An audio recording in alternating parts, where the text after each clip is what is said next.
Cierra los ojos.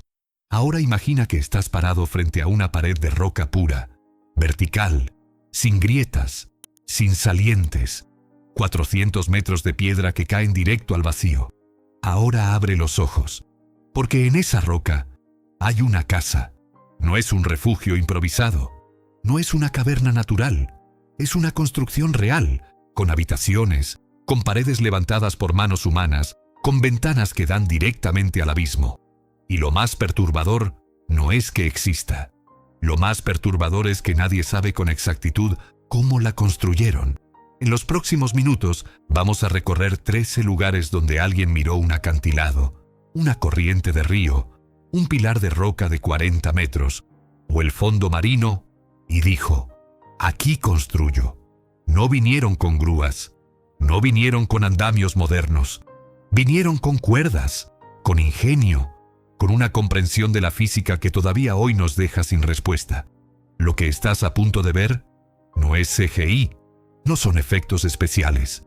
Son casas reales, habitadas por personas reales, en lugares donde la gravedad debería haber dicho que no.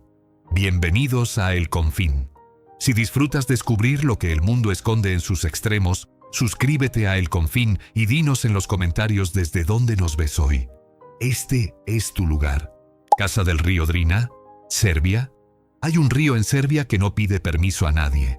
El Drina nace en los Balcanes, recorre más de 350 kilómetros entre Bosnia y Serbia, y cuando decide subir, lo arrasa todo.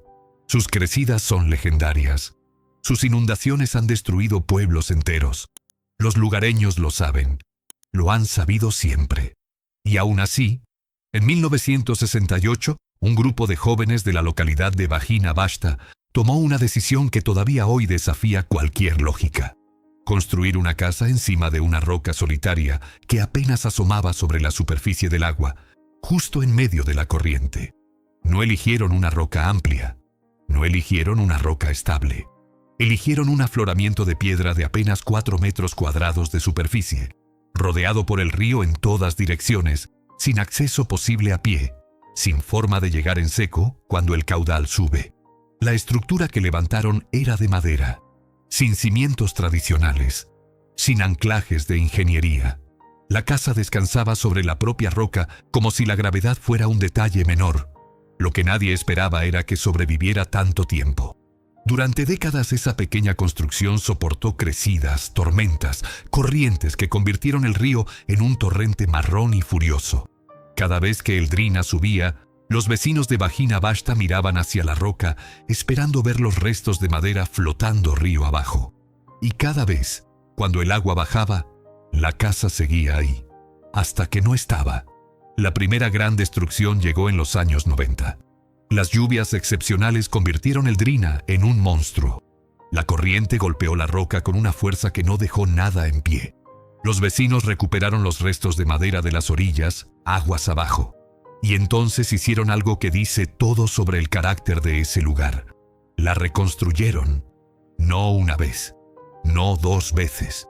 La casa del río Drina ha sido destruida y reconstruida en múltiples ocasiones a lo largo de más de 50 años. Cada nueva versión repite el mismo plano básico, el mismo riesgo, la misma lógica imposible. Los vecinos que la reconstruyen no lo hacen por necesidad. La reconstruyen porque esa casa se ha convertido en algo más que una estructura de madera sobre una roca. Es un símbolo de permanencia en un entorno que no conoce la permanencia. La imagen de esta casa sobre el río Drina, captada por fotógrafos amateur en los años 90, se convirtió en una de las fotografías más compartidas de Internet antes de que existieran las redes sociales tal como las conocemos hoy. Circulaba por foros y cadenas de correo electrónico como prueba de que había lugares en el mundo donde la realidad superaba a cualquier ficción. El truco de ingeniería aquí no está en la tecnología, está en algo mucho más antiguo, en elegir una roca con la forma correcta, con una superficie plana que funciona como cimiento natural, y en construir una estructura lo suficientemente ligera para que cuando el río la golpee, ceda sin arrastrarse completamente. La madera rompe, la roca permanece, y sobre la roca se vuelve a construir. Y si crees que una casa de madera sobre un río ya es una declaración de principios, el siguiente lugar añade una variable que el Drina nunca tuvo: el océano abierto. Palafitos de Castro, isla de Chiloé, Chile. En el extremo austral de Chile, donde el continente americano empieza a deshacerse en archipiélagos antes de rendirse al Pacífico, existe una isla que inventó su propia relación con el mar. Chiloé no está construida sobre tierra firme. Chiloé está construida sobre la idea de que el mar y la tierra pueden compartir el mismo espacio, que el límite entre ambos no tiene por qué ser un borde, sino una zona de transición donde la gente simplemente vive. Los palafitos de Castro llevan aquí más de 4 siglos. Son casas de madera nativa, principalmente alerce y ciprés de las Guaitecas, 2 especies locales cuya resistencia a la humedad y a la sal es casi milagrosa. Se construyen sobre pilotes de madera clavados directamente en el fondo marino, a profundidades que varían entre 2 y 6 metros según la zona. Durante la marea alta, el mar rodea completamente las estructuras y la única forma de llegar a ellas es en bote. Durante la marea baja, los pilotes quedan al aire, la madera oscura contrasta con el lodo marino y los niños juegan en el barro bajo sus propias casas. La ingeniería aquí no tiene nada de improvisado, aunque a primera vista lo parezca. Los constructores de palafitos en Chiloé desarrollaron durante generaciones un conocimiento preciso sobre qué maderas aguantan la inmersión permanente, cómo anclar los pilotes para que resistan las corrientes, cómo calcular la altura mínima para que el piso de la casa quede siempre sobre el nivel máximo de la marea. No había libros de texto, no había escuelas de ingeniería, había observación acumulada durante cientos de años, transmitida de padres a hijos con la misma precisión que una fórmula matemática. El riesgo principal no viene del mar en calma, viene de las tormentas del Pacífico, que pueden llegar con olas y vientos suficientes para hacer crujir toda la estructura. Viene también de algo menos dramático pero más insidioso. La madera, por mucho que resista, envejece, y en un entorno de humedad permanente, de sal y de organismos marinos que se adhieren a los pilotes, ese envejecimiento puede ser devastadoramente rápido. La historia más dura de los palafitos de Castro no la escribió el mar, la escribió el fuego. En 1960, el terremoto más poderoso jamás registrado por la humanidad, el gran terremoto de Valdivia de magnitud 9,5, generó un tsunami que barrió la costa de Chiloé. Paradójicamente, algunas estructuras sobre pilotes sobrevivieron mejor que las casas en tierra firme, porque el agua pasó por debajo de ellas en lugar de chocar frontalmente contra sus paredes. Los palafitos de Castro están declarados Monumento Histórico Nacional de Chile. Pero lo que muy pocos saben es que los constructores originales desarrollaron un sistema de unión en madera sin clavos de metal, usando encastres y cuñas de madera que se hinchaban con la humedad y creaban una unión más fuerte cuanto más mojada estaba la estructura. La sal marina, que destruye el metal en cuestión de años, no afectaba a este sistema en absoluto. 4 siglos de palafitos en Chiloé demuestran que la mejor ingeniería no siempre viene de los laboratorios. A veces viene de mirar el mar durante el tiempo suficiente. Pero si los palafitos desafían el mar con elegancia, lo que viene a continuación desafía algo más fundamental: la propia verticalidad de la roca. Pilar Katski, Georgia. En el oeste de Georgia, en una región donde el paisaje lleva miles de años acostumbrado a lo imposible, hay una columna de caliza que se levanta sola sobre el fondo del valle. No es una montaña, no es un acantilado. Es un pilar, un monolito vertical de 40 metros de altura, con los lados prácticamente rectos, como si alguien lo hubiera tallado a escala gigante y lo hubiera colocado allí con intención. En su cima, que apenas mide unos 150 metros cuadrados, hay una iglesia del siglo IX. Y junto a la iglesia, varias celdas donde durante siglos vivieron monjes. La primera pregunta que surge es obvia: ¿cómo subieron? La segunda pregunta es más perturbadora: ¿cómo construyeron ahí arriba? Durante siglos, el pilar Katski fue un misterio incluso para los georgianos. Los textos medievales lo mencionaban como lugar sagrado, como punto de retiro espiritual extremo, pero nadie recordaba cómo se accedía. La cima era visible desde el fondo del valle, y en ella se distinguían claramente estructuras construidas por manos humanas, pero el cómo permanecía sin respuesta. La teoría más aceptada hoy es que los constructores del siglo IX utilizaron andamios de madera anclados en las grietas naturales de la roca, ascendiendo de tramo en tramo, subiendo materiales en pequeñas cargas mediante sistemas de poleas primitivas. Los bloques de piedra que forman la iglesia pesan varios cientos de kilos.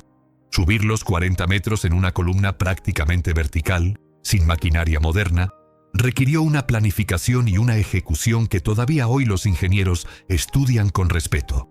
Después de la caída del Imperio Romano de Oriente y siglos de invasiones, el pilar quedó abandonado y su método de acceso se perdió. Durante generaciones, nadie subió. La iglesia permanecía en la cima como un recordatorio de que alguna vez alguien supo hacer algo que ya no se sabía hacer. Todo cambió en los años 90, cuando un monje ortodoxo llamado Máximo Kaftaradze tomó una decisión que sus contemporáneos describen entre la admiración y la perplejidad absoluta. Decidió subir al pilar y quedarse a vivir allí. Lo hizo con ayuda de alpinistas locales, usando la misma lógica básica que los constructores medievales: grietas en la roca, cuerdas, determinación. Pasó más de 20 años en la cima, bajando apenas 1 o 2 veces por semana para recibir suministros y utilizando ese descenso también como su único contacto regular con el mundo. Su presencia en el pilar no fue solo espiritual, fue también práctica. Máximo restauró la iglesia con ayuda de materiales que él mismo supervisó subir en pequeñas cantidades, recuperando una estructura que llevaba siglos expuesta a la intemperie a 40 metros de altura, sin ningún mantenimiento. Los análisis arqueológicos realizados en el pilar Katski en la década de 2010 encontraron restos humanos en la cima. Los estudios de los esqueletos determinaron que pertenecían a personas que habían pasado largas temporadas en altura extrema. Sus huesos mostraban patrones de desgaste consistentes con décadas de vivir en un espacio de 150 metros cuadrados, sin posibilidad de caminata extensa, con una dieta limitada por lo que podía subirse manualmente. El pilar Katski no era solo un lugar de retiro espiritual, era también un experimento involuntario sobre los límites del cuerpo humano en condiciones de aislamiento extremo y espacio mínimo. El siguiente lugar de nuestra lista también fue construido por manos que buscaban algo más que un techo. Buscaban desaparecer del mundo visible, solo que lo hicieron no en vertical, sino en horizontal, incrustados directamente en la pared de una montaña. Templo colgante de Xuankong, China. En la provincia china de Shanxi, al pie del monte Heng, uno de los 5 montes sagrados del taoísmo, hay algo que se niega a obedecer las reglas básicas de la arquitectura. A 75 metros sobre el suelo, adherido a una pared de roca casi vertical, el templo colgante de Xuankong lleva más de 1500 años resistiendo la gravedad, el viento, el peso de la nieve, los terremotos y el turismo masivo. La primera vez que alguien lo ve desde abajo, el cerebro tarda varios segundos en procesar lo que está mirando. Parece una imagen manipulada. Los edificios, una serie de pabellones y pasarelas de madera pintada de rojo y ocre, parecen pegados a la roca sin ningún soporte visible. Las pasarelas se extienden horizontalmente a lo largo de la pared, como si la gravedad fuera opcional. El secreto está en lo que no se ve desde abajo. Las vigas principales que sostienen la estructura están incrustadas horizontalmente en la roca, penetrando entre 1 y 2 metros en la piedra. El punto de penetración fue elegido con precisión milimétrica. La roca en esa zona tiene una composición especialmente densa, sin fracturas, capaz de soportar cargas laterales de forma indefinida. Sobre esas vigas primarias se construyó todo lo demás. La ingeniería adicional viene de la propia posición en la pared. El templo está construido bajo un saliente de roca que lo protege de la lluvia directa y reduce el peso de la nieve acumulada. El ángulo de la pared también crea una zona de menor impacto del viento en comparación con la cima de la montaña. Los constructores del siglo VI, sin ingeniería estructural formal, identificaron el único punto de la pared donde todas estas variables coincidían, y allí construyeron. La razón oficial para la ubicación era doble: protección frente a las inundaciones del río Hun, que fluye por el fondo del valle y en tiempos históricos alcanzaba niveles devastadores, y proximidad a la roca sagrada del monte Heng, que para la tradición taoísta concentraba energías espirituales específicas. Pero la selección del punto exacto revela un conocimiento geológico y estructural que va mucho más allá de lo espiritual. El acceso al templo colgante es, el mismo, una experiencia física. Pasarelas de madera de apenas 80 centímetros de ancho recorren la pared del acantilado con el vacío de 75 metros directamente bajo los pies. En algunos tramos, la pasarela está inclinada hacia el exterior por el desgaste de la madera, y la única baranda es un cable de metal instalado en las restauraciones modernas. Los turistas que visitan el templo caminan uno detrás de otro, sin posibilidad de cruzarse, mirando hacia la roca para no mirar hacia abajo. El templo alberga estatuas de Buda, Confucio y Lao Tse. Es el único lugar del mundo donde las tres grandes tradiciones filosóficas de China coexisten bajo el mismo techo. Ese sincretismo también fue intencional. El templo colgante fue concebido como un lugar de encuentro más que de distinción. El poeta Li Bai, uno de los grandes poetas de la dinastía Tang y una de las voces literarias más importantes de la historia de China, visitó el templo colgante en el siglo VIII y escribió sobre él con una sola frase que todavía hoy aparece grabada en la roca próxima: escalofrío. Solo esa palabra. Para Li Bai, que escribió miles de versos sobre montañas, ríos y lunas, el templo colgante redujo su capacidad de expresión a una sola reacción visceral. Pero si el templo colgante desafía la gravedad con siglos de planificación cuidadosa, lo que viene a continuación desafía la lógica con algo completamente distinto: la velocidad del agua. Mont Saint-Michel, Francia. Pero si crees que esto ya es extraordinario, lo que viene a continuación va a redefinir lo que entiendes por construcción en el límite. En la costa noroccidental de Francia, donde Normandía se convierte en Bretaña, hay una isla que no siempre es una isla. La mayor parte del día, el mar la rodea por completo. La deja suspendida sobre el agua como una aparición medieval. Pero durante la marea baja, el océano retrocede varios kilómetros y el Mont Saint-Michel queda conectado al continente por una extensa playa de arena que parece permanente, que parece firme, que parece segura. No lo es. Las mareas del Mont Saint-Michel son las más rápidas de Europa continental. En condiciones de marea viva, el agua puede avanzar a una velocidad de aproximadamente 1 metro por segundo. Lo que en el terreno plano que rodea la isla equivale a recubrir varios kilómetros de arena en menos de 1 hora. Los normandos medievales lo describían con una frase que todavía circula en los libros de historia local: el mar avanza aquí tan rápido como un caballo al galope. Chignau, la abadía que corona la isla, fue construida a partir del siglo X sobre la roca natural del monte, que se eleva a 80 metros sobre el nivel del mar en marea alta. Los arquitectos medievales no tuvieron que preocuparse por el agua que rodeaba la isla. La usaron como aliada. El aislamiento que proporcionaban las mareas convertía al Mont Saint-Michel en una fortaleza natural sin necesidad de murallas extensas. Durante siglos fue prácticamente inexpugnable. Pero la ingeniería que hizo posible la abadía sobre la roca puntiaguda del monte no fue simple. La forma natural del monte no ofrecía una superficie horizontal amplia sobre la que construir. Los arquitectos resolvieron el problema con una solución que todavía hoy se estudia en facultades de arquitectura. Construyeron la abadía no sobre la cima de la roca, sino rodeándola, creando una serie de criptas y estructuras de soporte que actuaban como una plataforma artificial sobre la que descansaba la iglesia superior. La roca no era el cimiento, era el núcleo. El edificio envolvía la roca como una segunda piel. La comunidad que vivió durante siglos en el Mont tuvo que organizar toda su vida en función del ritmo de las mareas. Los comerciantes calculaban sus rutas de aprovisionamiento según los ciclos lunares. Los peregrinos, que llegaban por miles durante la Edad Media, aprendían a leer el cielo y el mar antes de aventurarse por la bahía. Los que no aprendían a tiempo dejaban de ser peregrinos.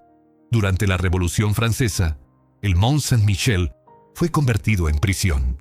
Entre los prisioneros más célebres estuvo el escritor Auguste Blanqui, que describió en cartas a su familia la sensación de estar encerrado en un lugar donde el mar mismo era parte del sistema de seguridad.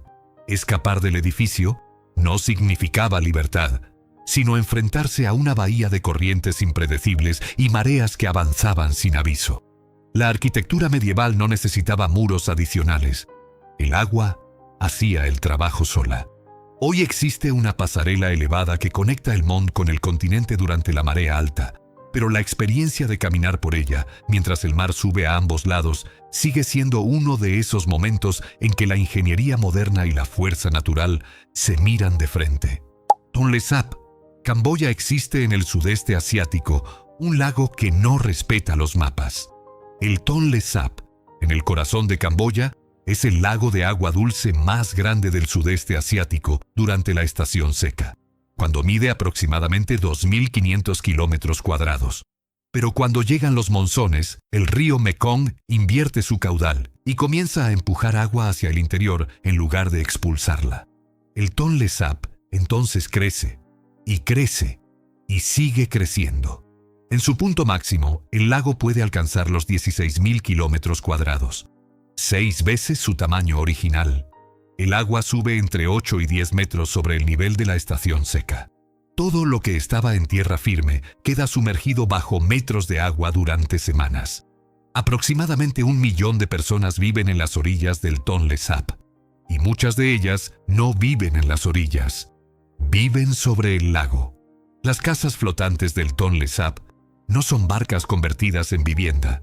Son construcciones complejas, algunas de varias plantas, construidas sobre plataformas de tambores de metal o bloques de poliestireno de alta densidad, diseñadas para flotar con cargas de varios miles de kilos. Tienen cocinas, dormitorios, sistemas de almacenamiento. Cuando el lago sube, las casas suben. Cuando el lago baja, las casas bajan. La relación entre la estructura y el agua no es de resistencia, sino de adaptación total. El sistema de construcción flotante en el Tonle Sap tiene raíces que se remontan siglos atrás, pero fue durante el siglo XX cuando alcanzó su escala actual. Los arquitectos informales que diseñan estas estructuras han desarrollado un conocimiento preciso sobre distribución de peso, anclaje de cables que permiten el movimiento vertical sin desplazamiento horizontal, y selección de materiales que resisten la humedad permanente y los organismos acuáticos que proliferan en agua dulce tropical. Las comunidades del Tonle Sap no son solo casas, son pueblos completos, con escuelas que flotan, con templos budistas que flotan, con mercados que flotan, con talleres de carpintería que flotan sobre el mismo lago donde los niños aprenden a remar antes de aprender a caminar. La logística de vivir en un pueblo flotante que cambia de tamaño 6 veces al año requiere una coordinación continua. Los anclas deben ajustarse. Los cables que mantienen las casas juntas, pero no demasiado juntas, deben regularse. Las rutas de bote entre estructuras deben recalcularse cuando el nivel del agua cambia. La historia humana más impactante del Tonle Sap no es una historia de ingeniería, es una historia de identidad.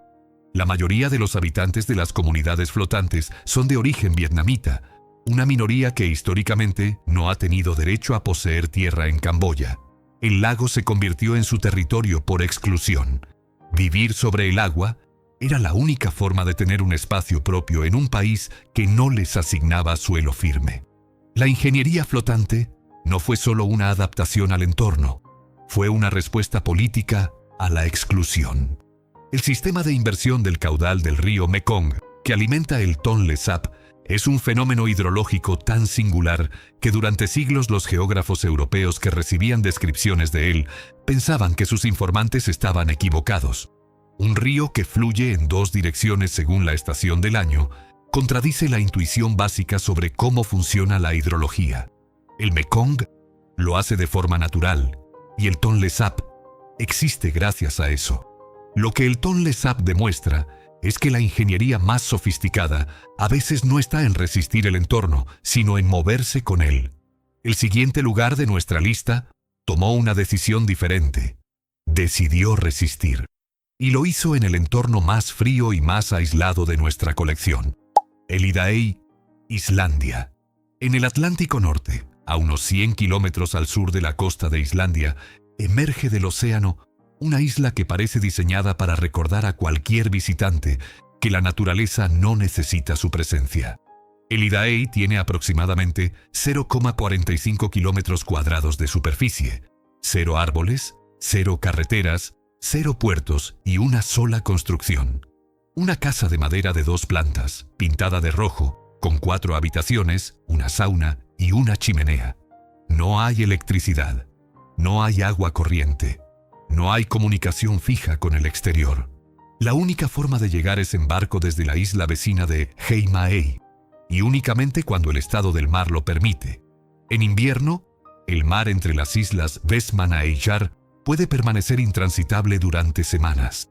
La casa fue construida en la década de 1950 por la Asociación de Cazadores de Frailecillos de las islas Vestmanna e Yar, que utilizaba el Idaho como base temporal durante la temporada de caza del frailecillo atlántico, un ave marina que anida en las laderas de la isla en cantidades de decenas de miles de ejemplares. La asociación construyó la casa con materiales transportados desde Heimaey, pieza por pieza, en los días de buen tiempo. No es una gran obra de ingeniería. Es exactamente lo contrario. Es una obra de mínimos absolutos, diseñada para dar justo lo necesario para sobrevivir en uno de los entornos más hostiles del Atlántico Norte. El desafío constructor de el Idaho no estuvo en la complejidad técnica, sino en la logística imposible. Todo lo que compone esa casa, cada tabla de madera, cada clavo, cada cristal de ventana, tuvo que cruzar el mar en condiciones de viento y olas. Los islotes islandeses no tienen muelles. El desembarco se hace directamente en la roca, con olas que pueden llegar a varios metros de altura, incluso en días considerados razonables. Construir aquí requirió décadas de viajes de aprovisionamiento, de materiales que se mojaban antes de llegar, de piezas que se perdían al mar y había que reemplazar. El único habitante más o menos permanente que el Idaho ha tenido en tiempos recientes fue un estudiante islandés que pasó varios meses en la isla a finales del siglo XX como experimento personal de aislamiento voluntario. Sus diarios, que circularon en Islandia con considerable atención mediática, describían el momento en que el ruido del océano deja de percibirse como ruido y se convierte en silencio. Describían también el momento inverso, cuando el regreso a tierra firme hacía que los sonidos normales de una ciudad parecieran físicamente insoportables. En 2016, una imagen de la casa de el Idaho comenzó a circular por internet con la descripción de que el multimillonario islandés Björk había comprado la isla para vivir en soledad absoluta. La noticia era completamente falsa, pero se viralizó en más de 100 países, generó miles de artículos periodísticos y fue reproducida por medios de comunicación internacionales durante semanas antes de ser desmentida. La imagen de una sola casa en una isla en medio del océano, aparentemente habitada por alguien que tenía suficiente dinero para elegir eso, tocó algo en el imaginario colectivo global que todavía no hemos terminado de analizar. El Idaho demuestra que el desafío más extremo de la construcción no siempre es técnico. A veces es simplemente el de insistir, traer materiales al océano, usar buenos días cuando el mar los da, y construir a pesar de todo lo que el entorno hace para impedirlo. Meteora, Grecia. En el centro de la llanura de Tesalia, en Grecia continental, el paisaje hace algo que no debería ser posible. La tierra, que ha sido plana durante kilómetros, de repente se rompe en columnas de roca que se elevan verticalmente entre 300 y 400 metros sobre el suelo. No hay transición, no hay faldas de montaña, solo roca, vertical, abrupta, como si alguien hubiera empujado desde abajo. Las columnas de Meteora se formaron hace aproximadamente 60 millones de años, cuando sedimentos del fondo de un antiguo lago se compactaron y endurecieron, y la erosión posterior fue esculpiendo los bloques más resistentes en estas formas imposibles. El resultado geológico ya sería suficiente para cualquier lista de maravillas naturales. Pero en el siglo XIV, alguien miró esas columnas y pensó, construyo arriba. Los primeros monjes que llegaron a Meteora en el siglo XI y XII no construyeron nada. Vivían en cuevas naturales en la pared de las columnas, accesibles solo por sistemas de cuerdas y redes que debían descender desde arriba. La vida en esas cuevas era austera hasta el extremo, un espacio apenas suficiente para tumbarse, sin posibilidad de encender fuego en invierno sin asfixiarse, con una temperatura que en enero puede bajar a varios grados bajo cero, incluso en el interior de la roca. A partir del siglo XIV, los monjes empezaron a construir. Y construyeron en lugares que hoy generan una pregunta en cada visitante que los mira desde abajo. ¿Cómo? La respuesta está en los sistemas de ascenso que desarrollaron. Primero, escalas de madera que se replegaban para impedir accesos no deseados. Después, un sistema de redes y cestas elevadas mediante tornos de madera, capaces de subir personas y materiales desde el pie de la columna hasta la cima. Los materiales para construir los monasterios, piedra, madera, mortero, agua, suministros alimentarios, todo subió en esas cestas durante décadas. Un monje que vivió en Meteora en el siglo XVIII y dejó diarios que se conservan en la biblioteca del monasterio de la Gran Meteoron, describió el proceso de subida en la cesta con una economía de lenguaje que dice todo. Se reza, luego se sube. No había otra preparación posible. El torno era manual. Las cuerdas podían romperse, y el vacío bajo los pies era absoluto. Cuando los monjes de Meteora eran preguntados cada cuánto tiempo cambiaban las cuerdas de las cestas, respondían invariablemente lo mismo: cuando se rompen. Esta frase, que circula en los relatos de viajeros que visitaron Meteora entre los siglos XVII y XIX, no era una respuesta irónica ni descuidada. Era simplemente la realidad de un lugar donde los materiales subían con enorme dificultad y se usaban hasta que dejaban de ser útiles. La relación con el riesgo en Meteora nunca fue de eliminarlo. Era de convivir con él como parte inevitable de la vida cotidiana. Hoy existen escaleras talladas en la roca que permiten el acceso a los 6 monasterios que todavía funcionan. Pero subir por esas escaleras, con el vacío de 300 metros abriendo a ambos lados, permite entender qué significa haber construido aquí cuando la única opción era una cesta y una cuerda. Monasterio de Phugtal, India. En el Himalaya indio, en la región de Zanskar, donde el estado de Jammu y Cachemira empieza a confundirse con el Tíbet, el territorio impone condiciones que hacen que todos los lugares anteriores de esta lista parezcan accesibles. Las temperaturas en invierno descienden a menos 20 grados centígrados de forma rutinaria. La región queda completamente aislada del resto de India durante meses cuando los pasos de montaña se cierran bajo la nieve. No hay carreteras asfaltadas, no hay electricidad de red. La única comunicación exterior durante siglos fue a pie, a lo largo de senderos que discurren junto a gargantas en las que el río Linti corre cientos de metros más abajo. En ese entorno, en un acantilado sobre el río, existe el monasterio de Phugtal. La característica que distingue a Phugtal de cualquier otro monasterio del Himalaya y de casi cualquier construcción humana en el planeta es que no fue construido sobre la roca. Fue construido dentro de ella. El monasterio se desarrolla a partir de una cueva natural en el acantilado, una cavidad de aproximadamente 30 metros de diámetro que los monjes budistas identificaron hace más de 2500 años como lugar sagrado. Alrededor de esa cueva central, generación tras generación, los monjes fueron añadiendo habitaciones, terrazas, escaleras y pasarelas que se extendían horizontalmente por la cara del acantilado como un panal de piedra y barro. El resultado visible desde el fondo del valle es uno de los conjuntos arquitectónicos más perturbadores que se pueden contemplar en el planeta. Cientos de celdas blancas y ocres adheridas a la pared de roca en distintos niveles, conectadas por escaleras que desaparecen dentro del acantilado y reaparecen en otro punto, con la cueva original todavía visible en el centro de todo, como el corazón de algo vivo. El proceso de construcción en Phugtal no utilizó ni una sola grúa, ni un solo andamio metálico.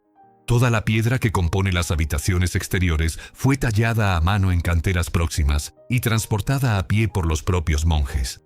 El mortero se hacía con arcilla local mezclada con agua del río. Los travesaños de madera que soportan los pisos superiores llegaron desde bosques a varios días de camino, cargados a hombro por senderos de montaña donde la anchura a veces no permitía pasar con una carga ancha. La historia humana más documentada de Phugtal es también la más reciente. En 2015, un deslizamiento de roca dañó una sección del monasterio y aisló temporalmente a los monjes de sus rutas habituales de suministro. Las imágenes satelitales que capturaron el daño atrajeron la atención internacional y la respuesta llegó de la forma más coherente con el lugar: en helicóptero, la única forma de llegar en condiciones de emergencia.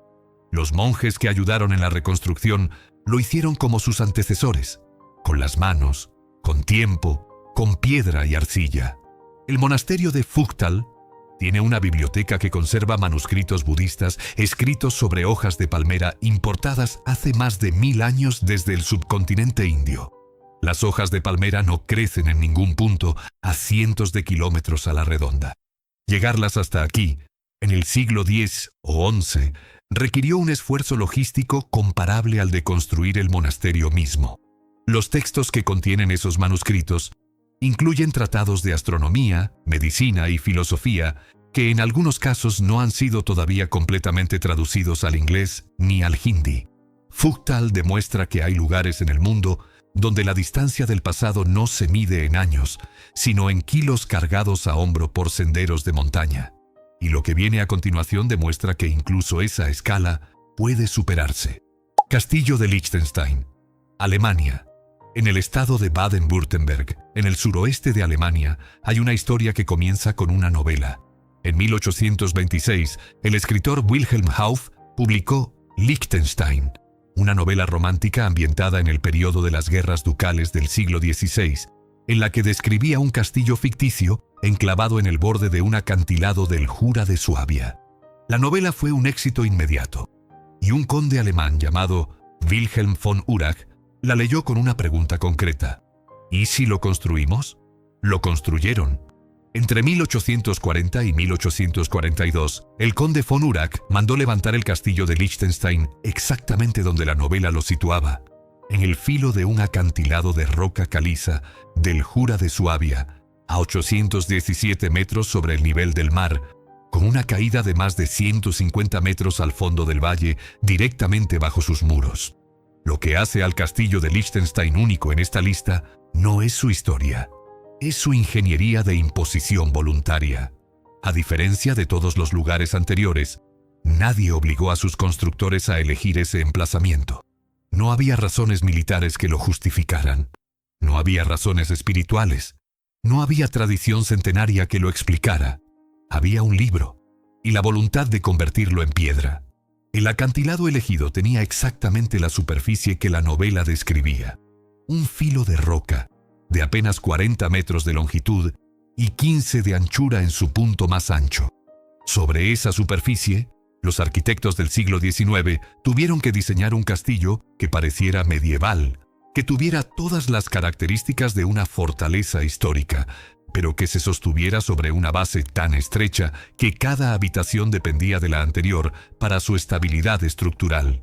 El acceso principal, un puente de piedra que conecta el castillo con la ladera de la montaña, fue diseñado con una anchura de apenas 3 metros, no por razones defensivas, sino porque era el ancho máximo que podía construirse sin perder el borde exterior del acantilado. Cruzar ese puente hoy, con el vacío de 150 metros abriendo a ambos lados, produce exactamente el efecto que el conde von Urach quería: la sensación de entrar en otro mundo. Durante la construcción, los trabajadores utilizaron técnicas de alpinismo que no se llamaban así todavía. Descensos controlados por cuerdas desde la cima para anclar los bloques de piedra en la pared del acantilado. Sistemas de poleas colgados desde el filo de la roca para subir materiales desde el fondo del valle. Andamios que se extendían horizontalmente sobre el vacío, anclados únicamente en grietas de la roca caliza. El resultado fue un castillo que desde el fondo del valle parece brotar de la roca misma, como si siempre hubiera estado allí. El castillo de Liechtenstein tiene una sala del tesoro que exhibe piezas de armadura y armas de los siglos XV y XVI, supuestamente auténticas y relacionadas con el periodo histórico que describía la novela de Hauff. Lo que la mayoría de los visitantes no saben es que muchas de esas piezas fueron adquiridas específicamente para completar la autenticidad histórica de un castillo que nunca existió antes del siglo XIX. Es decir, el castillo no solo se construyó a partir de una novela romántica, sino que su colección histórica fue ensamblada para dar apariencia de pasado a algo que no lo tenía. Es, en cierto modo, la más elaborada de las ficciones convertidas en piedra. Hay algo profundamente humano en eso. No conformarse con que el mundo sea como es, sino construirlo como debería ser. Aunque eso signifique colgar una fortaleza sobre un acantilado de 150 metros, porque un libro dijo que allí debería haber una. Las casas cueva de Guadix, España. Existe en el interior de Andalucía un lugar donde la pregunta de cómo se construyó se invierte por completo. Aquí no se levantó nada hacia arriba. Aquí se excavó hacia adentro. Guadix, en la provincia de Granada, alberga el mayor conjunto de casas cueva habitadas de Europa. Más de 2.000 viviendas excavadas directamente en las colinas de arcilla y toba volcánica que rodean la ciudad, con una población de aproximadamente 10.000 personas que hoy vive bajo tierra de forma permanente y completamente voluntaria. Las casas cueva de Guadix no son refugios primitivos. Son viviendas con sala de estar, cocina equipada, baños, conexión a internet y, en muchos casos, aire acondicionado que prácticamente nunca se necesita porque la temperatura interior de las cuevas se mantiene entre 18 y 20 grados Celsius todo el año, independientemente de si fuera hay 40 grados de verano andaluz o 2 grados de madrugada de enero. La ingeniería de las cuevas de Guadix aprovecha una propiedad de la toba volcánica que los primeros excavadores descubrieron de forma empírica hace más de 500 años. Su masa térmica es tan elevada que actúa como un regulador de temperatura casi perfecto, absorbiendo el calor del verano durante las horas más calurosas del día y liberándolo lentamente durante la noche, manteniendo el interior en un rango de temperatura sorprendentemente estable durante todo el año. Las primeras cuevas fueron excavadas por familias moriscas expulsadas de la ciudad de Guadix durante la Reconquista, que se instalaron en las colinas circundantes y comenzaron a abrir habitaciones en la tierra blanda. La herramienta principal era una especie de azada corta. Una persona podía excavar 1 metro cuadrado de cueva en una jornada de trabajo, una habitación entera en una semana, una casa completa en meses. Generación tras generación, las familias fueron expandiendo sus cuevas, añadiendo habitaciones cuando los hijos crecían y necesitaban espacio, conectando galerías, abriendo ventanas y chimeneas en la superficie del terreno. El resultado, visto desde la ladera de las colinas, es un paisaje de pequeñas chimeneas blancas que emergen de la tierra sin ninguna estructura visible alrededor. Los tejados de estas casas están bajo tierra y lo único que asoma al exterior son los conductos de ventilación y las puertas pintadas de blanco en la falda de la colina. La figura humana más fascinante de Guadix es colectiva. Las familias que han habitado las mismas cuevas durante 4 o 5 generaciones han ido rediseñando y ampliando el espacio original hasta crear laberintos familiares donde las estancias más antiguas, excavadas en el siglo XVII o XVIII, se abren a habitaciones modernas con paredes alicatadas y muebles de IKEA. La transición del pasado al presente ocurre literalmente en el interior de la roca, sin que ningún muro visible marque la diferencia entre siglos. El gobierno de España realizó en la década de 2000 un estudio sobre el consumo energético de las casas cueva de Guadix y lo comparó con el de viviendas convencionales en la misma región. El resultado fue que las casas cueva consumían entre un 60 y un 70% menos de energía en calefacción y refrigeración que las viviendas superficiales equivalentes. La arquitectura que una comunidad marginada desarrolló hace 500 años por pura necesidad resulta ser, desde una perspectiva energética contemporánea, extraordinariamente eficiente. Algunos arquitectos europeos han comenzado a estudiar Guadix no como curiosidad histórica, sino como modelo aplicable al diseño sostenible del siglo XXI.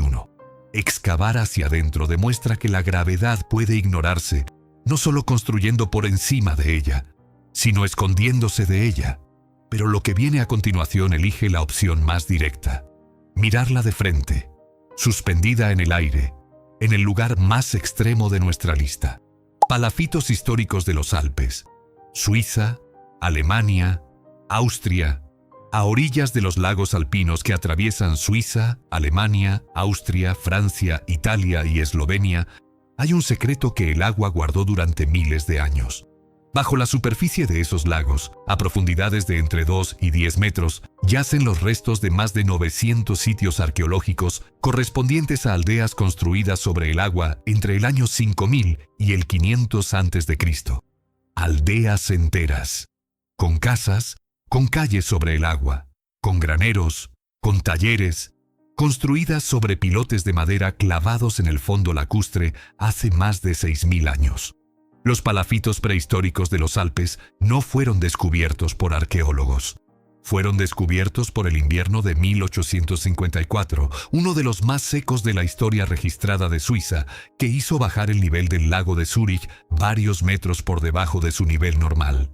Los pescadores de las orillas comenzaron a encontrar objetos en el barro del fondo: herramientas de piedra y bronce, cerámica, textiles preservados por el barro anóxico, huesos de animales domesticados, y bajo los objetos, los pilotes.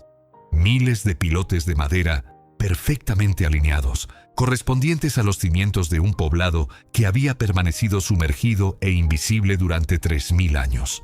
La ingeniería de estos asentamientos prehistóricos revela una comprensión del comportamiento del agua que no debería ser posible en comunidades sin escritura, sin instrumentos de medición, sin ninguna de las herramientas que asociamos con la ingeniería sistemática. Los pilotes fueron seleccionados por especie: madera de roble para las vigas principales por su dureza y resistencia a la pudrición en agua, madera de fresno para las plataformas por su elasticidad. Algunas de esas maderas han sido datadas por dendrocronología con precisión de 1 año, y los análisis revelan que los constructores eligieron árboles de entre 80 y 100 años de edad, cuando la densidad de la madera alcanza su punto óptimo. La razón para construir sobre el agua en lugar de en tierra firme no está completamente establecida por la arqueología. Las teorías van desde la protección frente a ataques terrestres hasta el control del acceso a los recursos pesqueros del lago, pasando por razones rituales ligadas a la relación cultural entre estas comunidades y el agua. Lo que sí es claro es que la decisión fue deliberada y persistente. Durante más de 4000 años, generaciones sucesivas eligieron el agua sobre la tierra.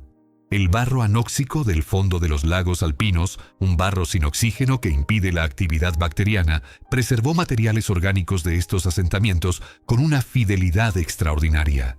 Entre los hallazgos, tejidos de lino de 5,000 años de antigüedad todavía con sus colores parcialmente visibles, cuerdas de fibra vegetal todavía flexibles, y en un yacimiento suizo del lago de Neuchâtel, una especie de papilla de cereales que los análisis identificaron como una receta de pan con ingredientes de 3 regiones geográficas distintas, lo que sugiere redes de intercambio comercial a larga distancia en el Neolítico europeo que los arqueólogos no esperaban encontrar. 6000 años de palafitos prehistóricos en los Alpes demuestran que la decisión de construir sobre el agua no fue un accidente de la historia humana. Fue, en múltiples culturas y múltiples periodos, una elección deliberada. El siguiente lugar de nuestra lista toma esa elección y la lleva al límite absoluto. Isla de Gorée y Fort Boyard, los límites de la construcción en el mar. En 1804, el gobierno de Napoleón Bonaparte enfrentó un problema de ingeniería que los expertos militares declararon directamente imposible. Francia necesitaba una fortaleza en el punto exacto donde el estuario del Charente desembocaba en el Océano Atlántico, frente a las costas de Rochefort. El objetivo estratégico era claro: controlar el acceso marítimo a uno de los puertos militares más importantes de Europa. La ubicación exacta, sin embargo, era un banco de arena sumergido en el Atlántico, expuesto a corrientes de marea que alcanzaban velocidades de varios nudos, a olas que en temporada de tormentas superaban los 5 metros de altura, y a un fondo marino tan inestable que ninguna técnica de cimentación conocida podía garantizar estabilidad. El resultado de ese problema declarado imposible es el Fort Boyard, una fortaleza elíptica de 68 metros de longitud y 31 metros de ancho, construida directamente sobre el banco de arena sumergido, con muros de granito que se elevan 20 metros sobre el nivel del mar en marea alta y se hunden otros 6 metros bajo el agua hasta alcanzar el fondo. Una estructura que en su punto más expuesto recibe el impacto directo del Atlántico sin ninguna protección natural a su alrededor. La construcción comenzó en 1804 y se prolongó durante más de 40 años. Las primeras temporadas fueron catástrofes consecutivas. Las cimentaciones se hundían, las corrientes arrastraban los materiales de construcción antes de que pudieran asentarse. Las tormentas destruían en horas lo que había costado semanas levantar. Los ingenieros militares franceses abandonaron el proyecto en 2 ocasiones distintas, declarándolo técnicamente inviable. Lo que finalmente permitió completar la fortaleza fue una solución de una elegancia brutal.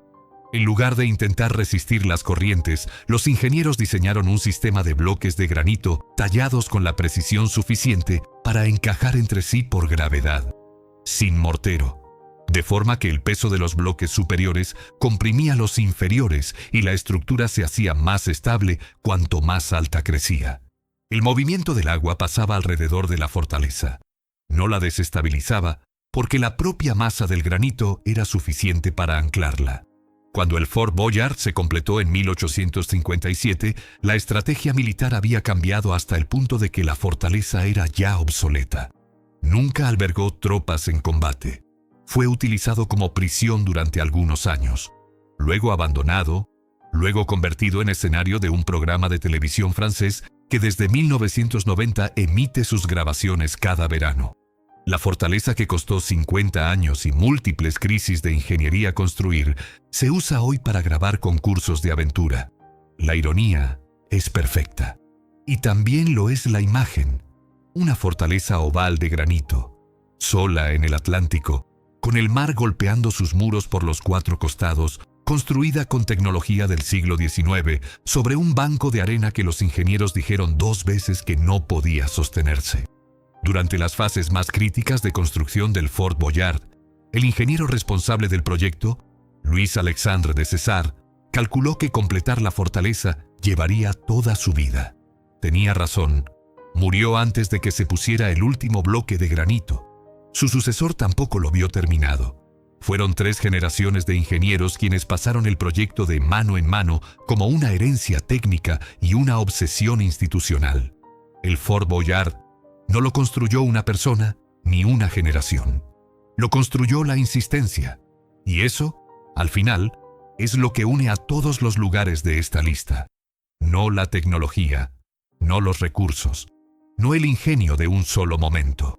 La insistencia, la negativa a aceptar que el acantilado, el río, la marea, el banco de arena o el vacío son argumentos suficientes para no construir. A lo largo de la historia, los seres humanos hemos encontrado formas de vivir en los lugares más inverosímiles del planeta, en acantilados que la física dice que no sostienen nada, en ríos que destruyen todo lo que tocan, en océanos que no distinguen entre lo que construimos y lo que ya existía, en montañas donde el aire mismo es un obstáculo. Lo que estos 13 lugares tienen en común no es la audacia, aunque la audacia esté presente en todos. Es algo más profundo. La convicción de que el entorno no es un límite, sino un interlocutor. Que la roca no dice que no, sino que pregunta cómo. Que el agua no destruye, sino que muestra qué debe cambiar para que dure. Cada una de estas construcciones es, en su forma más esencial, una conversación entre la voluntad humana y las leyes físicas del mundo. Una conversación que en algunos casos tardó décadas, en otros siglos, en otros todavía sigue. Construir donde la gravedad dice que no es imposible. Hacerlo durante 50 años y que el resultado resista 1500 más es otra cosa. Es el argumento más antiguo que conocemos a favor de la persistencia. ¿Qué lugar de los 13 de hoy te ha parecido más imposible de construir? El Fort Boyard, levantado pieza a pieza sobre el Atlántico durante 3 generaciones, o el templo colgante de Chuan-Kong, adherido a una pared vertical durante 1500 años. Cuéntanos en los comentarios. Si este viaje te dejó sin palabras, apóyanos con un me gusta y suscríbete a El Confín para no perderte el próximo destino. Hasta la próxima. Para ofrecerte la experiencia visual más completa posible, este video combina material documental real con simulaciones avanzadas y recreaciones generadas mediante inteligencia artificial. Esto nos permite mostrarte lo que antes era imposible de ver. Gracias por ser parte de El Confín.